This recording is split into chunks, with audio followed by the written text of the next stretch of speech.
Hi all. We are back with one more moral story. खरगोश और परियों का बगीचा। एक बार की बात है, एक खूबसूरत जंगल में एक चंचल खरगोश रहता था जिसका नाम बनी था।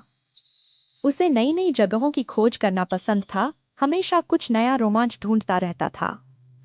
लेकिन एक दिन बनी ने कुछ ऐसा खोजा जिसने उसकी जिंदगी बदल दी।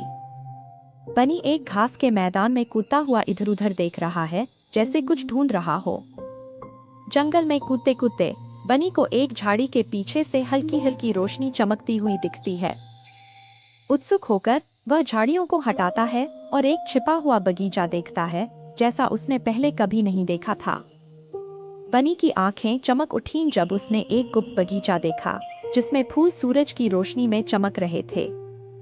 हवा में मीठी खुशबू थी और चारों ओर से छोटे छोटे परियों की आवाजें गूंज रही थीं।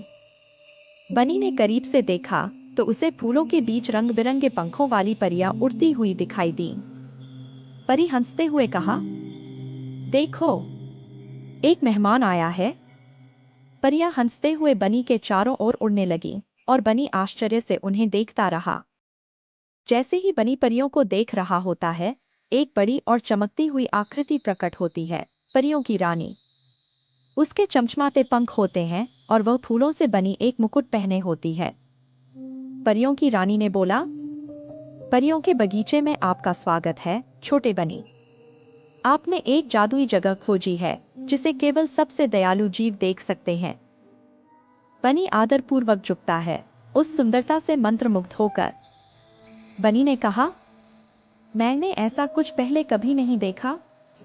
क्या मैं यहाँ रुक सकता हूँ और आप सबके साथ खेल सकता हूँ? रानी मुस्कुराती है।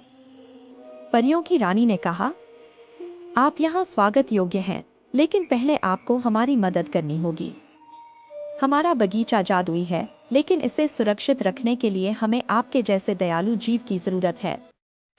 परियों की रानी समझाती है कि बगीचे पर खतरा मंडरा रहा है, क्योंकि एक बड़ा तूफान आने वाला है और हमें जल्दी से सारे जादुई फूल इकट्ठा करने होंगे, नहीं तो तूफान उनकी जादुई शक्ति को धोकर बहा ले जाएगा।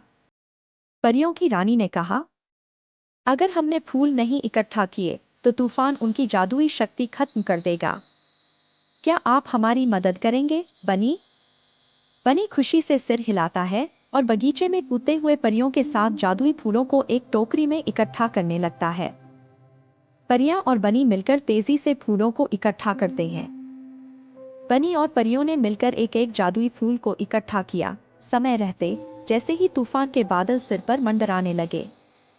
सारे फूल इकट्ठा हो जाने के बाद बनी और परियां देखते हैं कि तूफान गुजर चुका है। बगीचा अब भी सुंदर और सुरक्षित है। परियों की रानी कृतज्ञता पूर्वक से बोला, आपने हमारे बगीचे को बचा लिया, प्यारे बनी। आपकी दयालुता और साहस के लिए हम आपको एक खास उपहार देंगे। परियों की रानी अपनी जादुई छड़ी घुमाती है और बनी के फर पर एक नरम, सुनहरी रोशनी चमकने लगती है। परियों की रानी ने बोला, अब जब भी आप जंगल में होंगे, आपके पास परियों का जादू होगा। आप हमेशा अपनी राह ढूंढ पाएंगे और दूसरों की मदद कर पाएंगे। बनी खुशी से मुस्कुराता है और परियों का धन्यवाद करता है। बनी ने कहा, धन्यवाद, मैं इस जादुई जगह को कभी नहीं भूलूंगा। बनी परियों से विदा लेता है और वापस जंगल में कूदता है। उसके फर पर अब भी नरम सुनहरी रोशनी चमक रही है। जैसे ही वह अपने घास के मैदान में वापस आता है, उसे एक नई खुशी का अनुभव होता है, यह जानकर कि उसने नए दोस्त बनाए और उनके जादुई बगीचे को बचा लिया। और इस तरह बनी अपने घर लौट आया, अपने साथ परियों का जादू लेकर। और हालांकि उसने इस गुप्त बगीचे के बारे में किसी को नहीं बताया, लेकिन उसे अपने दिल में पता था कि उसने कुछ बेहद खास खोजा है।